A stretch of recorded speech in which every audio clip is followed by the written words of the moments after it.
Saúl Abreu está con nosotros en este Café de Diario 55, director ejecutivo de la Asociación para el Desarrollo Incorporada Santiago, APEDI, así se conoce, una de las instituciones que ha aportado fuertemente, grandemente al desarrollo de Santiago, la región y el país. Desde la formación, decíamos nosotros, de instituciones financieras, educativas, entre otras índoles. Buenos días, Saúl, placer tenerte con nosotros. Buenos días, siempre un placer estar por acá también, hablar de diferentes temas. Hay varios temas que son de interés, que bueno que las personas pues conozcan, ¿verdad? Y también informar algunas cosas que están pasando. Saúl, ¿ha cambiado el enfoque, la perspectiva de APEDI con relación a los años en que se inició? Bueno, realmente hay que irse un poco atrás. Cuando APEDI inicia en el 61, ¿cuál es la filosofía de desarrollo que reinaba en el mundo? ¿Cuáles los temas de mayor incidencia? Y cuál era también el contexto de la República Dominicana, muy especialmente. Un país que estaba con una economía en ese momento básicamente agrícola e incipiente en la parte agroindustrial, con muchas limitaciones de servicios y que los ciudadanos no tenían acceso a muchos servicios públicos básicos. Entonces, obviamente, se tenía que enfocar en esos temas en ese momento. El mundo ha evolucionado, la República Dominicana ha evolucionado, entonces también la asociación ha evolucionado porque, aunque su estrategia ha sido la misma, que es evaluar cuáles son las limitantes de desarrollo o los temas de mayor incidencia en ese momento y trabajarlos, ¿verdad? Enfocarlos y tratar de eliminar esas barreras, pero precisamente por la misma influencia de la asociación muchas cosas han cambiado también, ¿verdad? Servicios que no existían, existen, muchos de ellos gracias también a ese esfuerzo. Lo consiguiente cambia los puntos de interés. Por ejemplo, en los últimos tiempos el tema de sostenibilidad es un tema de mucha incidencia y se ha estado abordando con mucha insistencia. Entonces ha evolucionado conforme ha evolucionado también la sociedad a nivel mundial y a nivel local. Sostenibilidad dice que ahora los puntos de interés son sostenibilidad. Es uno de los puntos de incidencia, pero también el tema educación, aunque ha sido un tema recurrente desde el inicio. Mencionaba Fran la parte de la formación de entidades educativas, proyectos académicos, incluyendo culturales, como el caso de ICA, Instituto de Cultura y Arte. El tema de educación sigue siendo muy importante y ha recobrado mucha importancia dentro de la asociación porque en análisis, discusiones, en los órganos directivos de la asociación, ha servido a reducir las dificultades que tienen muchas empresas y muchas entidades en reclutar recursos humanos de acuerdo a las calificaciones, cualidades, actitudes y aptitudes que se necesitan para el ejercicio de un puesto determinado. Inclusive la necesidad que tiene Santiago hasta de importar recursos humanos de otros países, tan lejos como Sri Lanka. Y aquí se tienen también muchas personas que vienen de Colombia, Venezuela y de otros países, porque ha sido un poquito difícil también obtener recursos en República Dominicana, por el tema de cuál es el enfoque, el tipo de información que están recibiendo.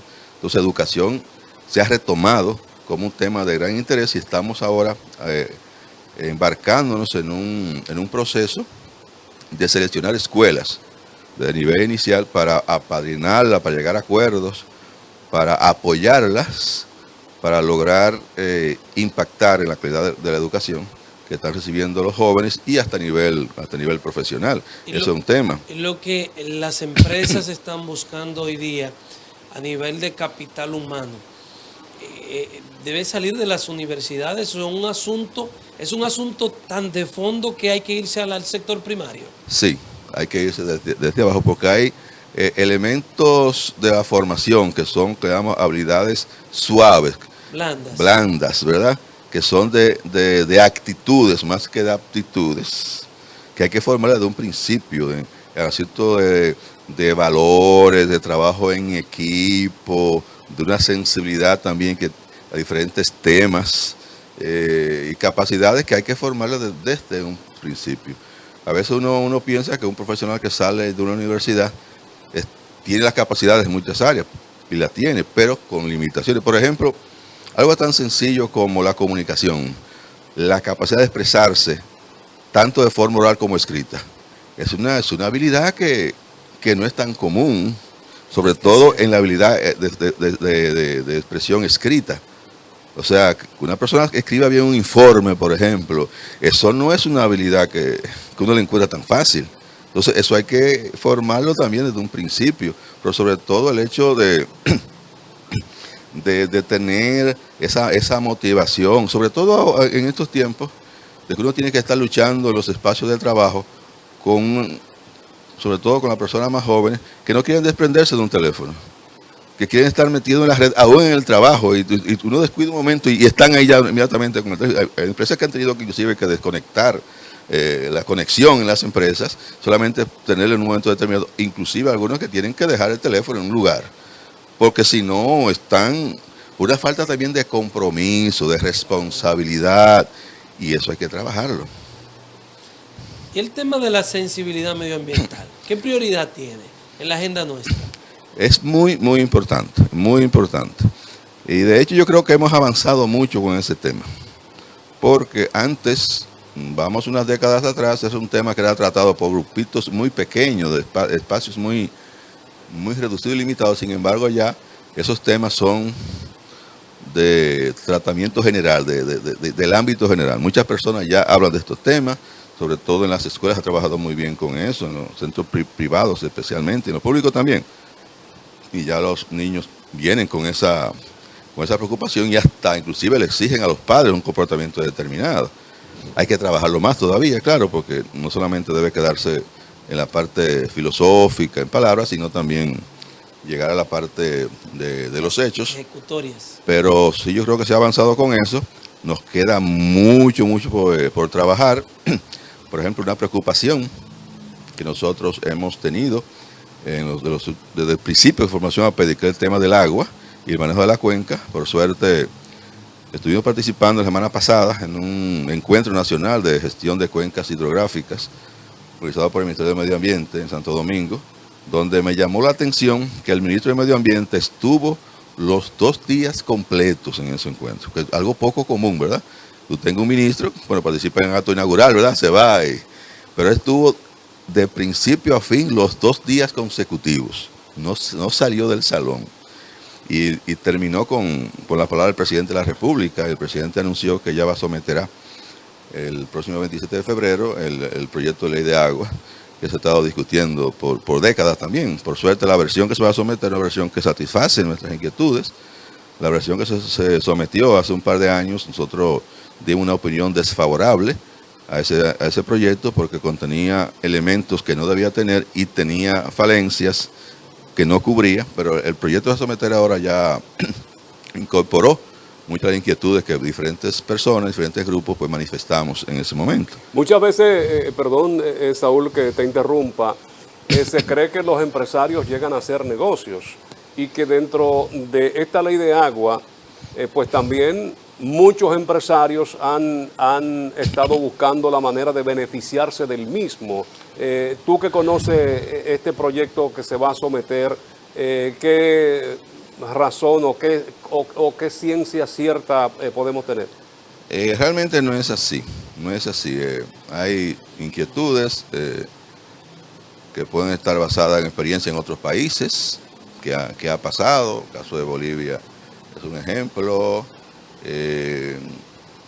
Por sobrecelo, ¿verdad? Mucho celo con un tema, pero ahí no hay posibilidad, porque en primer lugar, con la Constitución República Dominicana de 2010, establece muy claramente cuál es el uso prioritario del agua, en primer lugar, ¿verdad? Y también está que se adoptó a las Naciones Unidas como un derecho humano universal el acceso a agua y saneamiento.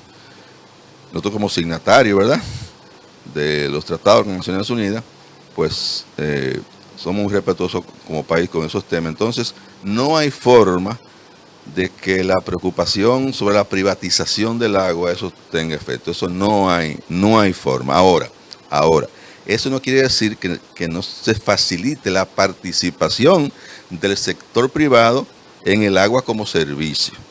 Digamos, el país tiene muchas deficiencias en el acceso a agua todavía. Y tenemos mucha agua, pero hay un problema, la gestión del agua es sobre todo un problema de infraestructura. Y tenemos muchas deficiencias en infraestructura para asegurar que la población en su totalidad tenga acceso a agua, tanto en calidad como cantidad como en calidad. Y también en el caso de saneamiento, que es donde todavía estamos mucho más lejos.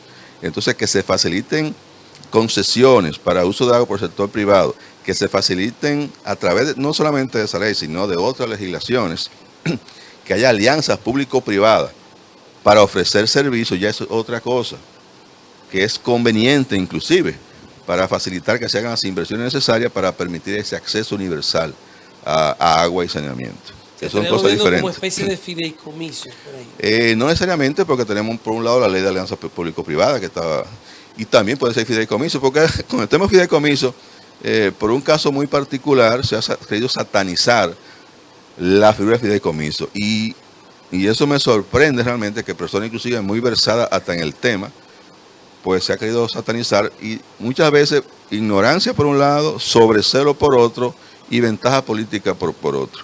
Y no hay que tener ningún temor con los fideicomisos. Los fideicomisos es una figura universal que tiene siglos usándose en muchos países. En República Dominicana tenemos fideicomisos desde hace mucho tiempo, porque no es una figura nueva en nuestro país. Cuando se aprobó ya hace casi 20 años la ley de inmobiliaria, se creó el fideicomiso en esa ley. De hecho, hay fideicomisos que están en operación. El fideicomiso vial, por ejemplo, que es el que opera los peajes para tener esos recursos y darle mantenimiento a las autopistas y carreteras.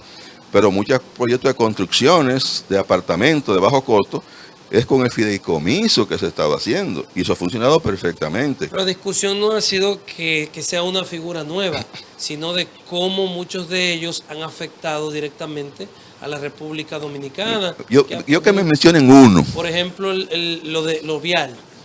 Sí. Lo vial. Pero antes de meternos en eso, vamos a brindarle café. O sea, así es, que está Xiomara con nosotros Sí. y el Café Santo Domingo, lo mejor de lo nuestro. Y vamos a disfrutar de en ese estas café tres presentaciones. que lo así es. necesito. Café Santo Domingo, 3 presentaciones. Tenemos el Suardíper La Roja de Gran Sierra. Café Santo Domingo, desde Rancho Arriba hasta la Cordillera Central. Ahí se conserva, ahí se cosecha, quiero decir, el mejor café de este país. Saúl, Porque aquí en el caso, ¿qué sospecha? en el caso que se va de vial, ¿cuál fideicomiso vial? Porque lo único que existe es el público que maneja el gobierno. Porque el caso de la carretera de Samaná, eso no fue un fideicomiso. Ese se hizo con... No, eso fue una concesión, que es cosa muy diferente. Eso no fue un fideicomiso. Entonces, o sea, yo no conozco un caso de que sea un fideicomiso que haya sido perjudicial en República Dominicana. No lo conozco. Porque entonces, reitero, lo de la carretera de Samaná fue una concesión a una empresa determinada para la construcción, y para asegurar el flujo se le dio una concesión del peaje sombra. O sea que si no se captaba la cantidad determinada, pues el Estado iba a subsidiar esa diferencia, que fue obviamente dañino para la República Dominicana, porque hay que aceptarlo, pero eso reitero, no fue un fideicomiso. Vamos a publicidad, ya regresamos. Saúl Abreu, director ejecutivo de APEDI, está con nosotros. Seguiremos hablando de agua porque es un asunto de vida, como dicen. Ya volvemos.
Continuamos nosotros en este café de Diario 55. Saúl Abreu, director ejecutivo de APEDI, está acompañándonos en esta mañana, iniciando la semana.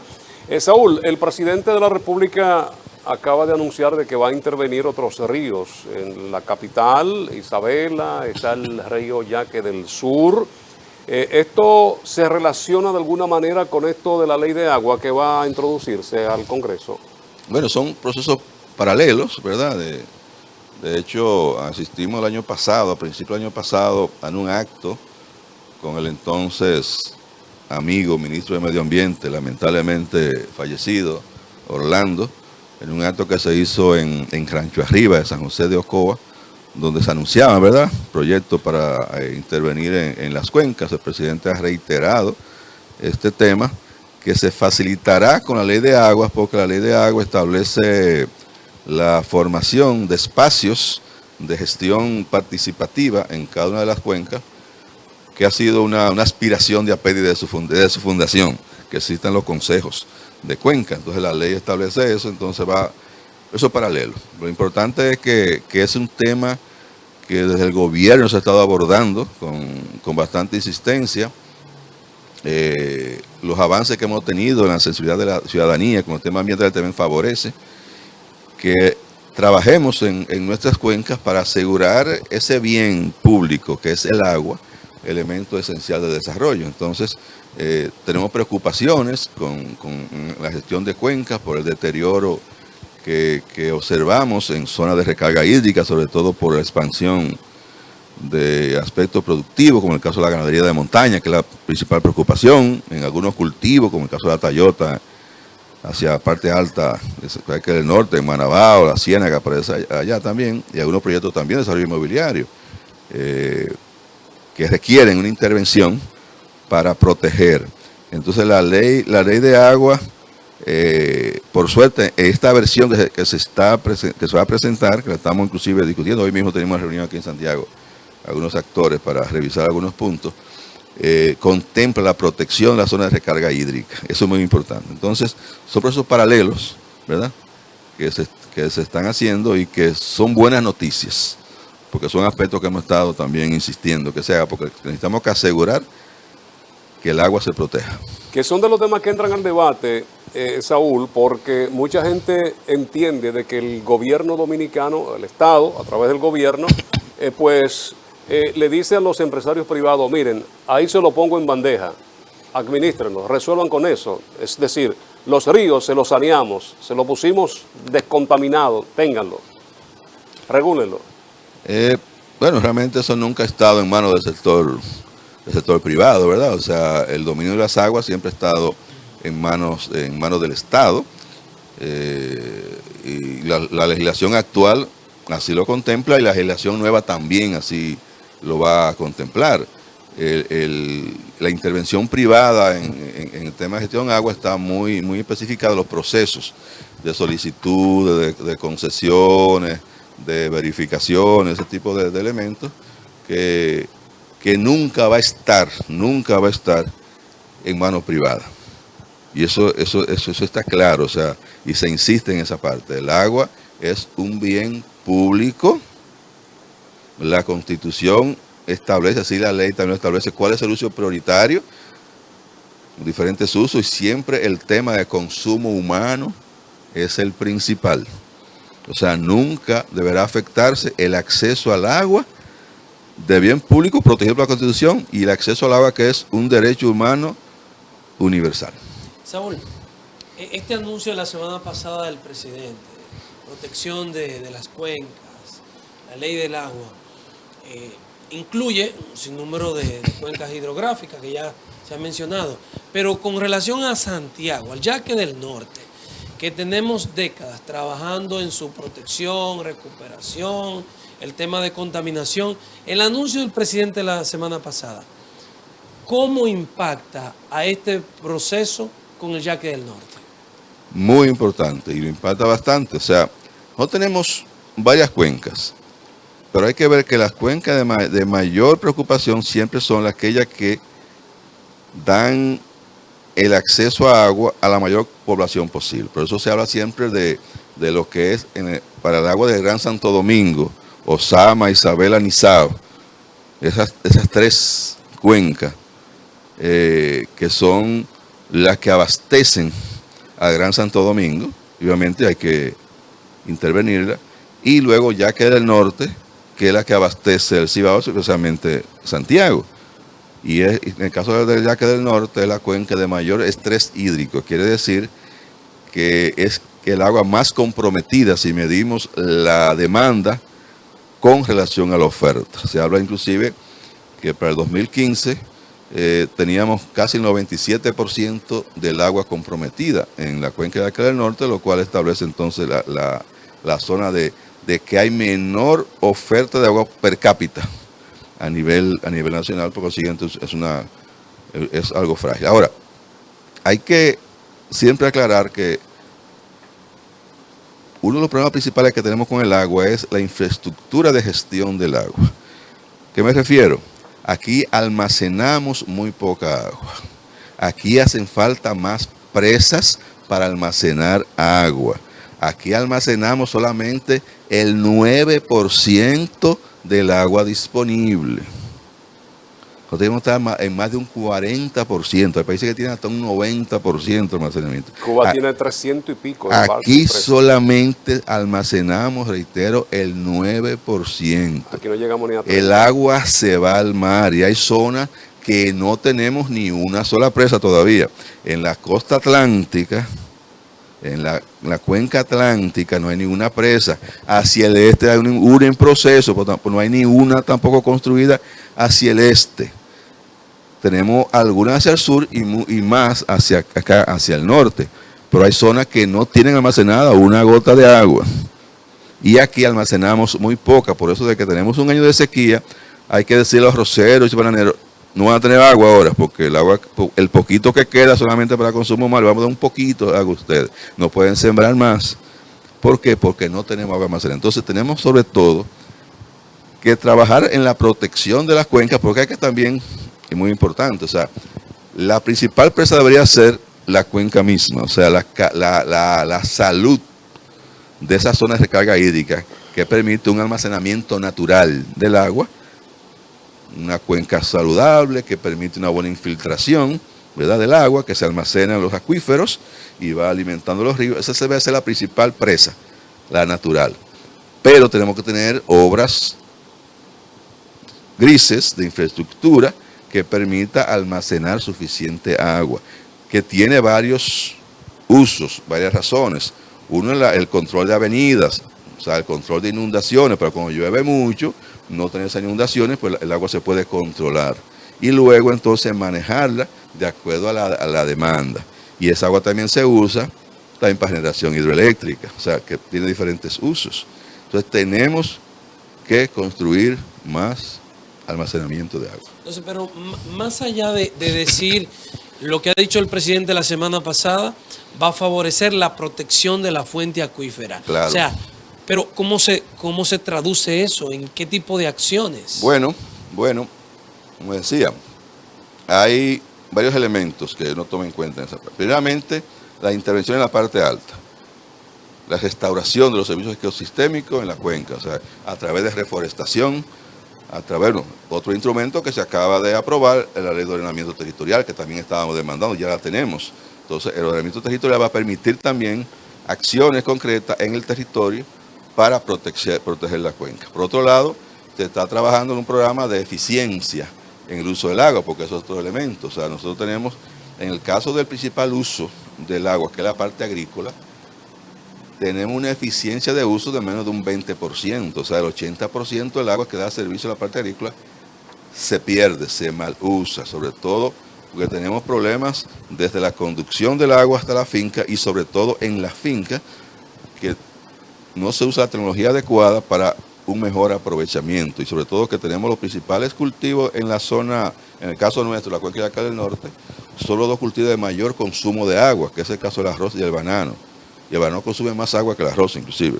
Entonces tenemos los dos cultivos de mayor consumo en una cuenca que tiene el agua comprometida.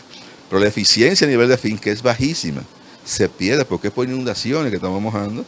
Tenemos que tener sistemas presurizados, riego por goteo o microaspersión u otra tecnología que permita una mayor eficiencia en el uso del agua, y eso libera más agua para otros usos, o por lo menos para tener esa reserva de agua. Entonces hay que trabajar conjuntamente con la preservación de las cuencas arriba, reforestando, reordenando, limitando ciertos usos, y a la infraestructura de almacenamiento y la eficiencia en el uso del agua. En el caso de consumo doméstico también hay mucha ineficiencia en el uso del agua, también hay muchas pérdidas en la conducción del agua, de llevar el agua a las personas. Se pierde mucha agua porque tuberías que no están en buenas condiciones, pero a nivel de hogar también se desperdicia mucha agua, y usamos mucho más agua de la que realmente deberíamos utilizar a nivel doméstico. Entonces también que hay que trabajar con la ciudadanía para un uso responsable del agua. Y la ciudadanía y los productores agrícolas están recibiendo el apoyo, la formación que ameritan, y digo el apoyo porque puede traducirse también hasta en apoyo económico, porque para yo implementar un sistema de reguío que no sea por inundación, que ya sea más refinado, quizás eso me implica una inversión. Sí, al final es un tema económico, ya, de educación por un lado y económico por otra parte. ¿Cuál es el problema principal en la parte agrícola? Formación de los productores, ¿verdad? Pero sobre todo darle valor al agua.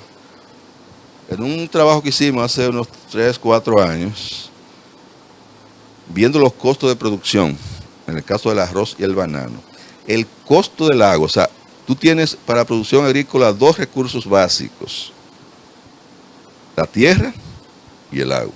Son los 2 principales. ¿Y sabe cuánto era el porcentaje que implicaba el costo del agua en el costo de producción de esos cultivos? Menos de 0.5%. O sea, ni siquiera un 1% del costo total. Cuando tú tienes un agua que te la están regalando prácticamente, tú no tienes ningún incentivo para usarla eficientemente. Entonces el agua hay que ponerle valor. O sea, hay un subsidio que el Estado, la sociedad está haciendo, el sector agrícola, dándole un agua casi gratuita.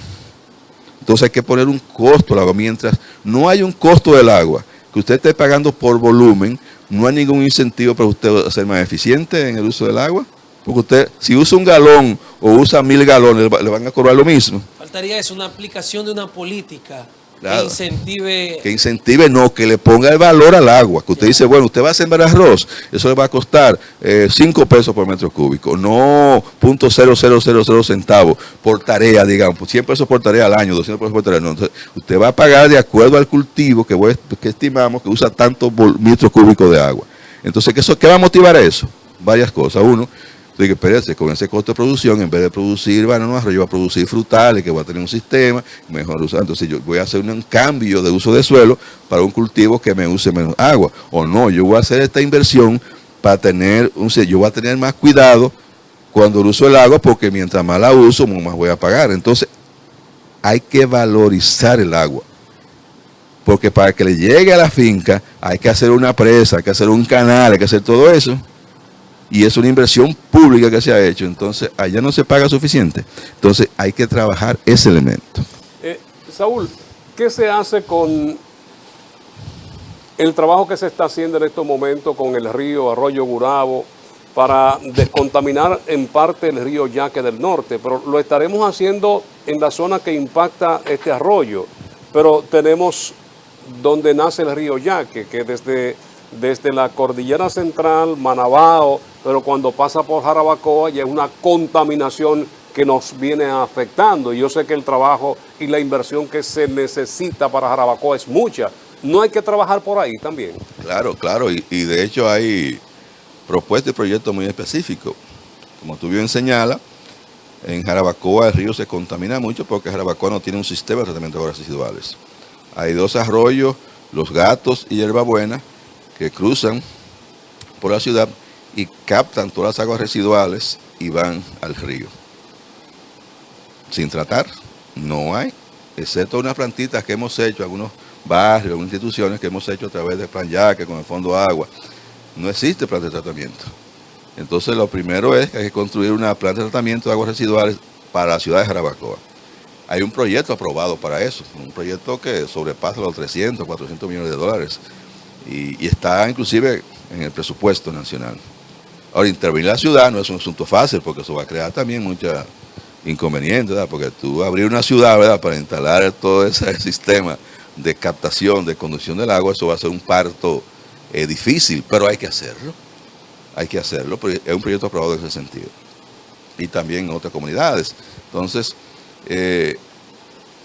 tenemos una seria deficiencia en la inversión de saneamiento. Porque hay que entenderlo, a nivel político no tiende a ser una prioridad, porque es una inversión que tú haces que crea incomodidades en la construcción, y luego tú la entierras y no se ve, y la gente no lo nota, ¿verdad? Entonces no tiene mucho capital político, excepto cuando se tiene una conciencia, o sea, tiene una conciencia de la importancia del saneamiento. Pero ese proyecto está en proceso y esperamos que no tarde mucho en iniciarse. Y así en muchos lugares. Santiago es la provincia que más capta y trata el agua a nivel nacional, y apenas llegamos a nivel de provincia a un 20% y 27% a nivel de la ciudad. Y somos los que más tratamos. Pero a nivel nacional estamos muy por debajo de un 10%. O sea, del agua tratada, el agua servida respecto al agua tratada. O sea, muy bajito. Entonces es una inversión que necesariamente hay que hacer.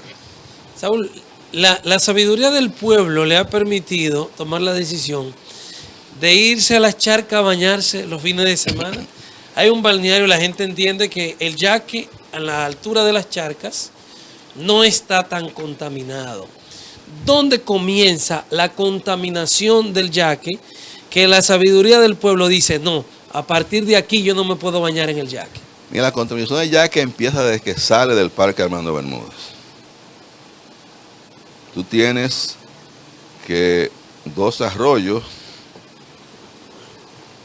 que se unen justo a la salida del Armando Bermúdez, allá en la Ciénaga de Manabao, y propiamente ahí es que empieza el yaque.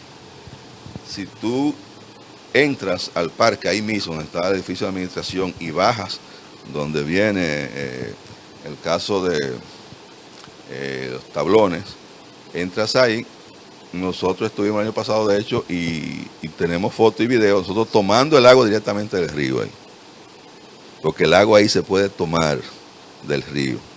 Está tan limpia que se puede tomar. Pero inmediatamente sale del Parque Armando Bermúdez, entonces ahí empieza ya que hay viviendas alrededor. Asientos humanos. Empiezan asientos humanos, aparte agrícola y pecuaria, entonces empieza la contaminación desde la ciénaga. Y Jarabacoa le aporta una gran cantidad de contaminación. Pero ¿qué sucede? El río se descontamina naturalmente a medida que avanza. Entonces, y también cuando se detiene, hay una decantación, sedimentación en la presa, en el complejo Tavera Bao y los contraembalses.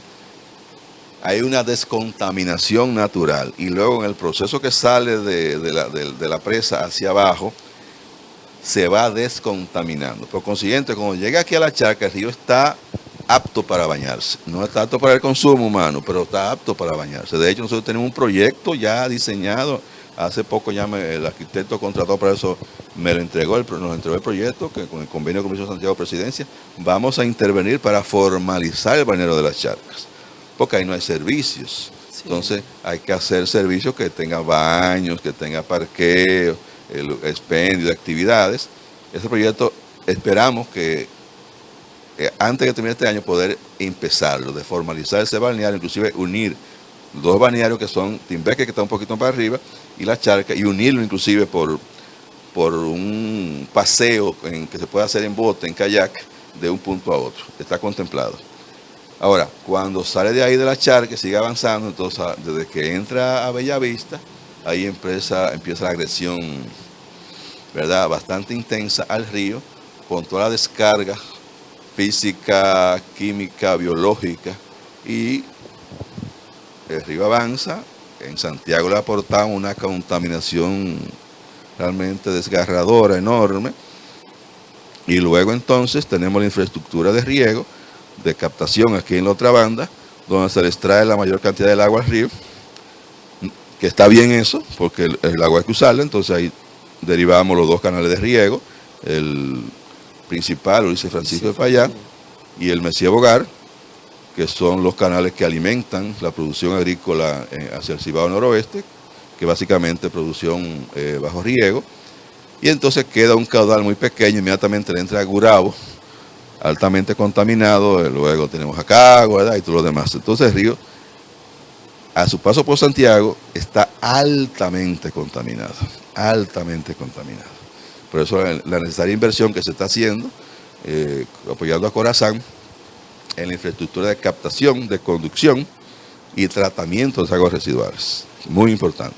La intervención Arroyo Gurabo que se está haciendo, que dentro de este convenio también, y es una inversión cuantiosa, que va a ayudar mucho. No lo va a eliminar la contaminación del Gurabo, que está claro, pero va a reducir bastante porque implica reubicar unas 1.200 familias que actualmente toda su descarga van al arroyo, pero también el proyecto contempla la construcción de colectores de aguas residuales que van a derivar al sistema de Corazán, el tratamiento de la planta de Rafael. O sea que, como bien dice el director de INAPA, Wellington Arnold, es la mayor inversión ambiental que se está haciendo en la República Dominicana, es la intervención que se está haciendo ahora mismo en el Arroyo Gurabo. Hay otro tema ambiental que tal vez no tenga tanto que ver con la montaña y el río que viene desde la cordillera, sino que se produce en el entorno urbano, la contaminación sónica. Es un tema que en estos días se está hablando de revisar la ley, que hay muchas cuestiones que no están aclaradas, que las autoridades competentes actúan de manera deliberada porque no hay un reglamento que establezca claro una serie de normativas. ¿Cuál es la postura sobre esto? Mira, hace unos años, hablando de 8 años atrás, algo así, nosotros creamos un espacio que se llamaba Santiago Sin Ruido. Y empezamos con una marcha que se hizo desde el Parque Duarte hasta el monumento. Y ahí se agruparon las autoridades y sociedad civil para abordar el tema de contaminación sónica en Santiago. Ustedes recuerdan que en Santiago usted no podía caminar por el centro de la ciudad, por la calle del centro de la ciudad, porque cada negocio tenía una bocina afuera, sí, anunciando su producto y invitando a los clientes a entrar. Con ese proceso, que estaba la policía, la fiscalía, medio ambiente, nosotros, SOESI, un grupo, empezamos un proceso de intervención en la Santiago. Y ese fue el primer ataque que hicimos, y se eliminó esa bocina. Quitamos toda esa bocina, luego nos fuimos a varios, nos fuimos a parques, en el caso de Villaola, que había un problema muy serio, y así estuvimos interviniendo en zonas urbanas, y se redujo sustancialmente la contaminación sónica. No queremos volver atrás, jamás. Y la normativa no es cierto que no esté clara, la normativa está muy clara. A mí me apenó leer un pronunciamiento que se hizo en una marcha en Santo Domingo, una comunicadora, creo que Yadira Marte, donde decía que la ley no establece cuáles son los límites. Y eso es falso. Eso es falso. Eso es falso. La ley no lo dice porque la ley no puede ser tan específica. Pero hay una normativa de medio ambiente que es la autoridad competente en ese caso, y es lo que la ley manda que sea, que sí establece los decibeles que debe haber en zona residencial, en zona industrial y por horario. Eso está muy claramente establecido en una normativa de control de ruido de medio ambiente. Eso está claro, que te dice una zona residencial no puede tener más de 68 decibeles, que en una zona industrial más de 73. O sea, establece los límites específicos de esa normativa que está vigente. Esa ley de contrarruido, que es de 2004, que fue modificada hace 3 años, en el 19, para incluir otros aspectos, es clara. Y quien establece la normativa de cantidad, igual que los vertidos, es medio ambiente. Y eso está establecido. Entonces, a mí me llama la atención que se use el caso lamentable de la muerte de este niño, que no debió ocurrir, Y ahí quiero hacer un paréntesis porque hay que apoyar a la iniciativa del gobierno con la reforma policial para lograr una mayor formación de nuestros agentes, un mayor control de sus actuaciones, de procedimientos. Quizás ese agente, no debió tener un arma letal al acercarse a la ciudadanía. Quizás la policía, cuando se acerca a la ciudadanía, debe tener quizás otros instrumentos, como otros instrumentos de descarga eléctrica, por ejemplo, que no implique uso de arma letal, para evitar ese tipo de cosas. hay que ver de dos vertientes, porque no solamente la policía de la ciudadanía, yo creo que también la actuación del padre del niño no fue la más adecuada. O sea, el hecho también de abalanzarse a la policía y guapearle, como dice un poema del Indio Duarte a la policía, obviamente provocó también una reacción que no debió pasar, jamás justificable, pero también la ciudadanía tiene que respetar la autoridad pública. Vimos un video reciente también de una joven en Santo Domingo, un enfrentamiento con la policía, el policía haciéndole señas que se retirara y esa muchacha, porque la estaban grabando, claro, insistiéndole, ofendiendo a la policía, provocándole. Eso no debe pasar, la ciudadanía no debe tener ese comportamiento. O sea, también hay que trabajar con la ciudadanía de que respete también la autoridad. Claro, la autoridad tiene que ganarse el respeto y mantenerlo, pero también la ciudadanía tiene que actuar correctamente. Entonces, ese caso de ese niño lamentable, que debe aplicarse la ley, como se ha demandado, nosotros de hecho con José Santiago hicimos un pronunciamiento en ese sentido, se está utilizando mal en dos aspectos. Uno, políticamente se estaba aprovechando también, y el otro, en grupos, empresarios, asociaciones de instalaciones de música, que han estado financiando también y participando activamente, como exigiendo que se modifique hasta que se elimine la ley de control de ruido. Eso jamás puede pasar. Jamás puede pasar. El ruido, por el contrario, hay que controlarlo más, porque el impacto de la salud que tiene la contaminación sónica es altísimo. O sea, cuando usted está en su casa, que usted está estudiando, que va a descansar, o tiene un enfermo, tiene el vecino al lado, una persona que pasa, con un ruido insoportable, usted le molesta y le hace daño. Si usted tiene un vehículo con música, usted tiene el derecho de tenerlo, pero ande con los vidrios cerrados, explote usted los oídos, pero no esté incomodando, haciendo daño a la persona con un vehículo en un lugar con toda esa bocina abierta que provoca mucho daño. O sea, si usted quiere música alta, ande con su vehículo cerrado, con su música alta, o en su casa en un cuarto de música y explótese usted, o póngase un audífono y explótese usted los ruidos, pero no moleste al otro, que tiene el derecho de un ambiente sano, de una salud. Entonces, eso jamás puede usarse como excusa para tratar de eliminar los controles de ruido, que mucho hemos avanzado con eso, y debe ser todavía más estricto. No debemos retroceder con ese tema. Gracias, Saúl. Siempre es grato conversar contigo. Saúl Abreu, director ejecutivo de APEDI, ha estado con nosotros en este encuentro matutino, el café de Diario 55. En nombre de Lenis Tejada Betancourt, Adalberto de León en la producción general, Frank Rodríguez, el equipo que conforman la mañana del 55, agradecemos la sintonía, invitándoles para que continúe con la programación regular de este canal. Mañana, después de la misa, estará una vez más Diario 55 y el café. Feliz resto del día.